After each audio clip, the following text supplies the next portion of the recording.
আসসালামু আলাইকুম। আশা করি সবাই ভালো আছেন। তো আমি আবার আপনাদের মাঝে হাজির হয়ে গেলাম একটি ঘটনা নিয়ে। ঘটনার নাম মিতগ্রাম।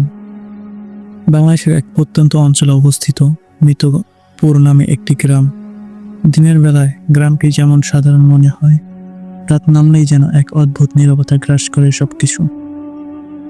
বছর 10 আগে এই গ্রামে হঠাৎ একে একে 13 জন মানুষ মারা যায় একই রাতে। শরীরে কোনো আঘাতের চিহ্ন ছিল না, ডাক্তারও কোনো কারণ খুঁজে পাননি। এরপর থেকে প্রতি বছর একই দিনে কেউ না কেউ অদ্ভুতভাবে মারা যেতে থাকে। গ্রামের মানুষ বিশ্বাস করে গ্রামটি অভিশপ্ত।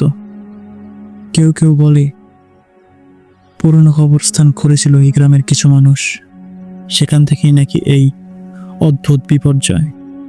আজও সূর্য ডোবার পর কেউ ঘর থেকে বের হয় না, আর বাইরে থেকে কেউ এই গ্রামে আসতে চায় না।